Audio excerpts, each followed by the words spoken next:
the BJP, a party whose leaders have never shied away from flaunting their religion and practicing their faith in public, a liability is taking pride in one's Hindu identity, an automatic way to invite the wrath of those who consider themselves flag bearers of liberalism, but suddenly turn intolerant. The latest example of this is being witnessed in Karnataka right after the sandalwood superstar entered saffron's fold. If only to extend external support by campaigning, Kichha Sudeep has faced one blowback after another, derided by not only political opponents of the BJP, but also his own fraternity.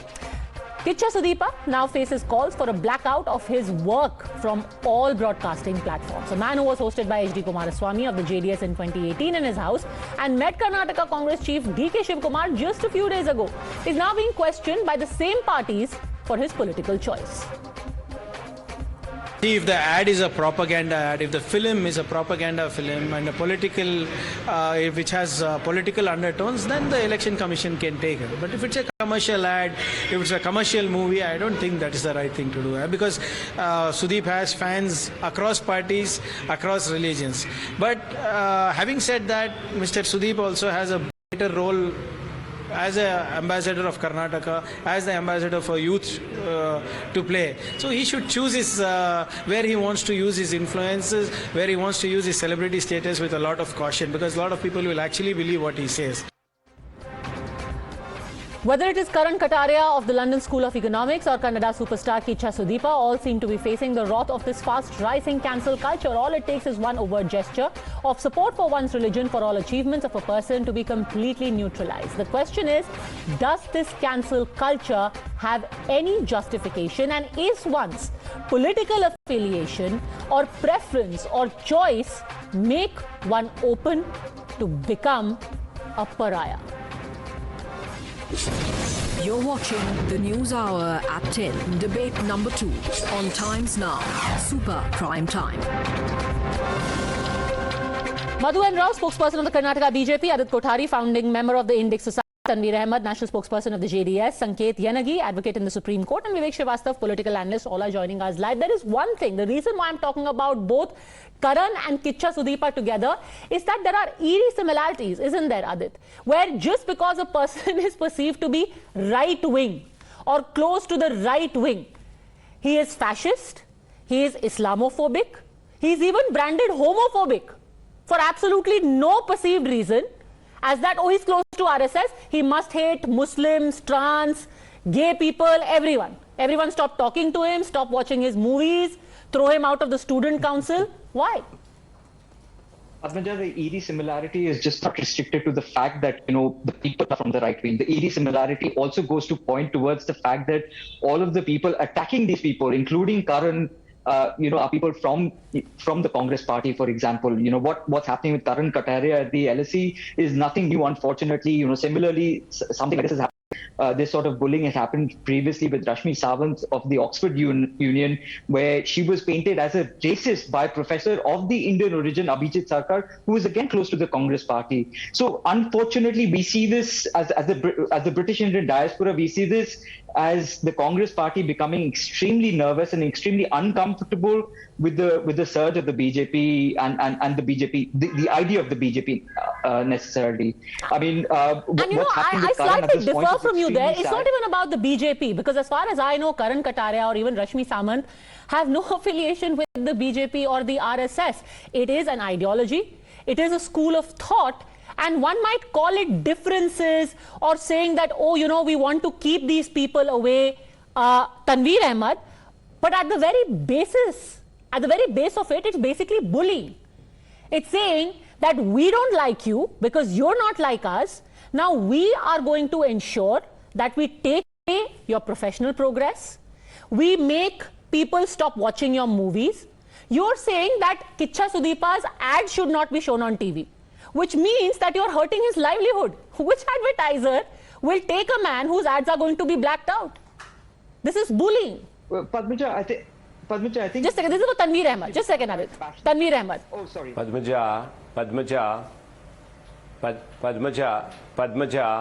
there is a difference between star campaigner and a star who's campaigning. Mr. Sudeep, who joined a political party on the platform of BJP, sitting right next to the Honorable Chief Minister of Karnataka, and he told that he is adhering to a political ideology. We are not asking him for life ban. We are just saying for 40 days. He should not influence. Election has to be free and fair, right? Why? That is Why what should his exactly livelihood be impacted for 40 days just because he is supporting a party? He's not even a candidate. No, not livelihood. No. In 40 days, sky is not going to fall. In 40 days. Sir, if you stop drawing a salary for 40 days, you give me your 40 days salary. If skies are not falling, give me your 40 days salary. Why should you take away this man's livelihood for 40 days and say the sky is not going to be falling? Why? Why? It is his choice, right? He made a choice that he joined a political party. And as a free citizen of this country, he is entirely entitled to campaign for whoever he wants and have his life remain as before. Salary can be stopped when Nikhil Kumaraswamy's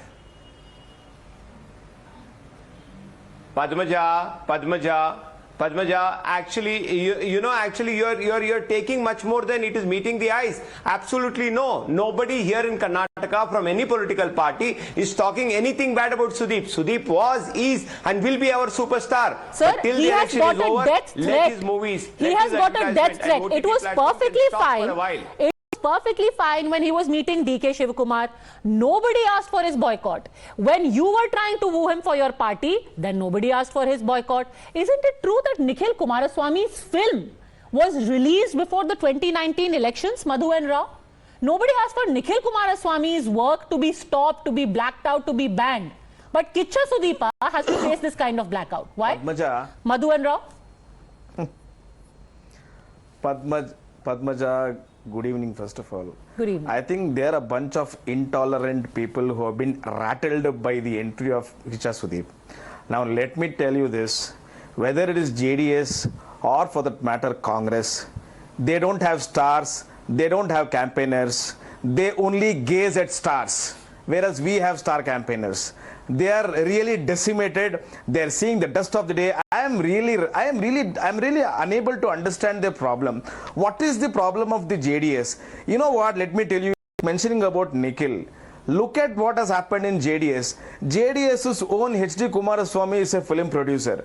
JDS's Kumaraswamy's son is Nikhil Kumaraswamy is an actor. What did he do at that point of time? It's a different issue that perhaps they are not stars at this point of time. That's a different issue.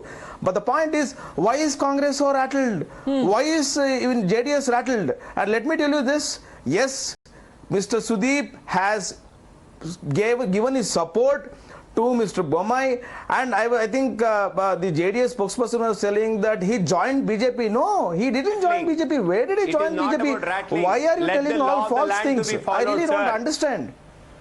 You are rattled.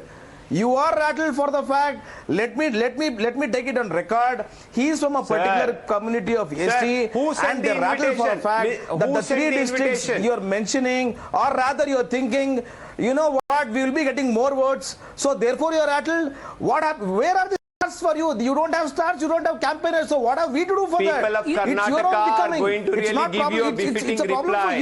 Great, if people of Karnataka are going to give them a befitting reply, then let the people of Karnataka decide, right? So why do you want the Election Commission to stop Kichha Sudeep's commercials or plays or TV serials or films? Let the people of Karnataka, let him go and campaign. Let people say that we are not going to watch him or we are going to watch him more. Let the people decide. But Vivek Srivastava, again, it all boils down to very often, if you have somebody, you have a certain point of view, people will say, oh, we did not expect this from you.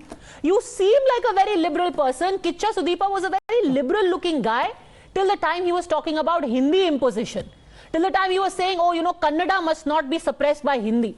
Now suddenly, why is he with the Bommai government? See, he is not. Why is Karan saying that I want to, you know, have a certain political affiliation or a political thought and want to contest? See, this political thought which the present RSS BJP regime represents is not internationally respected. The country has been given a bad name and backlash is happening everywhere. Karan being one example of it. That is the not first respected thing. By people who? By the communists. People like a nation to be progressive. by 2.5 people in ISA. Let me complete. People like other nations to be, let me speak. People like nations to be respected, progressive, inclusive of all castes, creed, gender and religion, which India is not you do realize anymore when you say that you want party has everyone come to be pass since inclusive, 2014. what we are Internationally, talking... you have a black face, and Karan faced a backlash because of that. Number one. Number two, now let me come to Kichha Sudeep. Mr. Kichha Sudeep is again not progressive and trying to, if he is coming on television, why the appeal to Election Commission is justified? Because there is a limit on the election campaign and the finances. A candidate has a limit, a party has got a limit how much you can spend. And when this gentleman, he is going to appear on the television every day, is that going to be accounted for? Okay, so just out of curiosity, Mr. Srivastava, how do you know that Karan and Kichha Sudeep are not progressive people? Have you met them? Do you know them? Have you spoken to them? Absolutely. Have you been personally repulsed by them? I'll tell you why not. Because this nation had declared the right-wing politics to be untouchable. When? I don't want to use these words. The RSS and the Jansangh were the political untouchables of this nation. And they have come once and they are so frustrated, you are changing textbooks. Okay. You are removing the Mughals from the history. Right. You are divisive. So I just want to point out, even as I get Adit Kothari to respond to this, I want to point out the irony of somebody who began the diatribe by saying that the world wants an India which is liberal, which is inclusive, and ended the diatribe by saying right wing is untouchable. Just underlining the irony of that. Adit Kothari. It's shocking that, to be seen part of the so-called liberal intelligentsia cabal, it's become a fashionable trend to be willing to insult the ethos and the ecosystem of India. Insulting BJP and RSS is one thing, but to insult your country and, its countrymen who have no affiliations to a political party, by the way. Karan has absolutely no affiliations either to the RSS nor to the BJP. So to say that, just because he comes from a certain school of thought, you must go against him. Sir, I did not interrupt you while you were talking. I demand the same kind of respect, sir. Please. So you can respond to him, Mr. Srivastava. Let him speak. Yes. Please. But to be seen secular, it's more imperative to actually show contempt and disdain against India's own civilization system and sometimes also Hinduism in totality. What's happening with Karan Kataria at LSE is something new. It's happened even in the past, and there are university professors like Angana P. Chatterjee, Kalpana P. Wilson, and Natasha Kaul who have been doing the exact kind of damage to the Indian students going abroad. As an academician, you need to maintain some kind of neutrality. The academicians abroad have completely lost that neutrality, and they're demonstrating their political biases at this point, which is what you should be calling out rather than calling out the student. This is where you're failing as a collective society, sir. Thank you. Vivek Srivastava, again to say that this school of thought or this political thinking is untouchable is literally like putting a red star on people who say, oh, we admire this leader. We think this way. We think the Ram Mandir being built in India is a good thing. You quickly pin a star on them and say, these people are fascists. But the very act of doing that is fascism. Yes, they are partial. Vivek Srivastava, what you are doing is fascism. We are communists and we are against fascism. No, I am against Hindu supremacists. And I am also against Brahmanical supremacy. Sir, you are demonizing and othering an entire people. We are communists. You are demonizing and othering an entire people. That is fascism. That you other somebody and then you say they are fit to die. Blacklist a movie like Pathan. You try to blacklist a movie like Pathan. You try to, burn down theatres and pull down posters of Padmavat. Okay, nobody speaks in this nation. Okay, you are changing the curriculum. Sir, can we talk about something substantial, or will we keep quibbling about trivial nothings? Will speak from the Red Fort or not? No, Red Fort. Will the Prime Minister speak from the Red Fort? I don't know, because Red Fort was built by Mughals. Well, let's just say as a citizen of India, I am rather thankful that the Prime Minister is not talking about Pathan from the Red Fort. That would be really, he has much bigger things to do. Thankfully, so far, Sanket Yanagi, what Kichha Sudeep is going through can be anyone. And why I say this is, it's what is happening to people, say, who leave the Congress and join the BJP. Suddenly, All the ills of their past, of their ancestors are dug up. Jyotiraditya Scindia is one example. Just because he said, oh, you know, what the Congress is doing is wrong, suddenly his ancestors were traitors, he was a no-gooder, he was somebody who was only thriving off the largesse of Priyanka Gandhi Vadra and Rahul Gandhi. He's still a politician. Surely civilians deserve better. An actor is just an actor. He's allowed to have preferences. Yes, let me answer this. So, Padmaja, more than looking at it from the political prism, we need to look at it from the legal angle because it is a legal issue more than a political issue. Unfortunately, in the media, in as much as among the politicians, it has become a political issue. If you can look into section 123 of the Representation of People's Act, which defines about the corrupt practices, one of them is influence or undue influence. If anyone makes an attempt to undue influence during the course of the election, that would be termed as corrupt practice. Now, coming back to this situation, this is purely a legal issue which has to, a party has raised a legal issue, that is JDS. And now Election Commission has to decide as to whether it amounts to corrupt practice or undue influence, and it has to be determined. Because there are certain examples, may not be in India, but in abroad, wherein it says, where a person externally supporting a party is different, and being a part or participating, being on the dais of a party is different. Can I ask you a question, Mr. Yanagi, as an advocate in the Supreme Court? I understood your sense. Has this, I understood your anxiety. Please allow me. I'm not anxious. I'm the most relaxed person right now. It's a Friday evening. But that being said, just out of curiosity, has this rule been applied so scrupulously to other people? Because then I will quote a few examples to you. So firstly, you need to be unbiased. Secondly, I would come to the point straight away. You just branded me out of hand for, again, no good reason. This is exactly what I'm talking about. You should allow me to complete the legal point it is. Okay, I am asking you simply, sir, has this rule been applied scrupulously to other people? When I said it's a legal issue, I would explain it. In the case of Tamil Nadu, Mr. Rajnikanta said he would externally support, and he lent a support to a political party without being a part of a campaign. That will not amount to. And in certain cases where a person shares the dais of a political party or the political platform, even though he claims that he is not a political party member, but he appraises, admires, or talks about the political party's achievements or some prospect of the political party in future, then it is by conduct he deemed to be the member or affiliated to the We've understood party. your point, sir. You've made it very elaborately. Padmaja, Simple one-sentence question. What about Kamal Hassan? Then the question should have been raised. Padmaja, Why not been raised?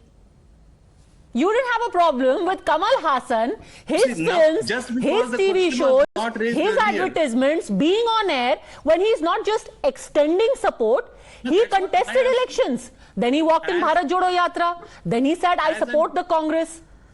But nobody is asking for a blackout. Why don't you, sir, write a letter about Kamal Hassan? He should be off air now. As and when the questions are raised, the Election Commission has to reply. Right. Now the question has been raised. Madhu and Rao, The Election you please Commission write a has to letter. respond to this. You That's write it. a letter about Kamal Hassan.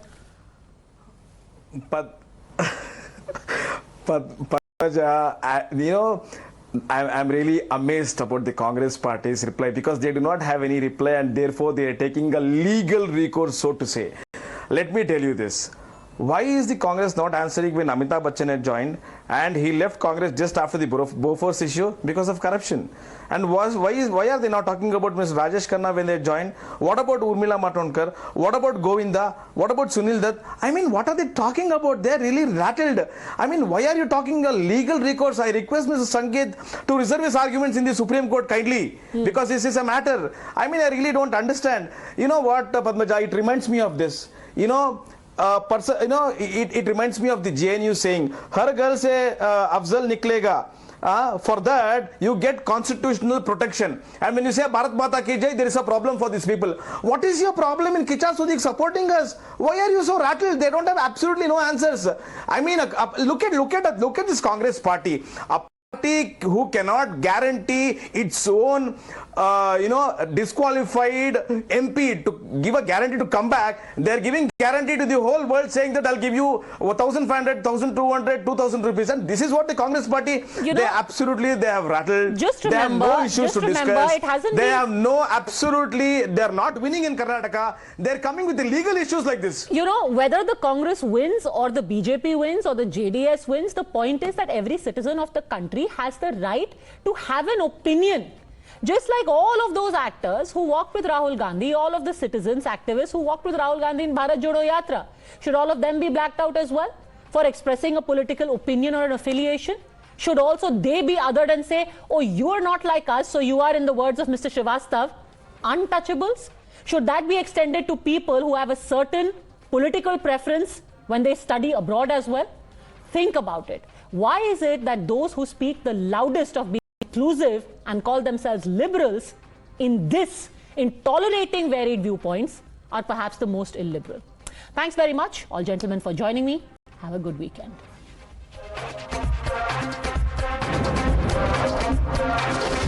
The News Hour at 10 will be right back after the break.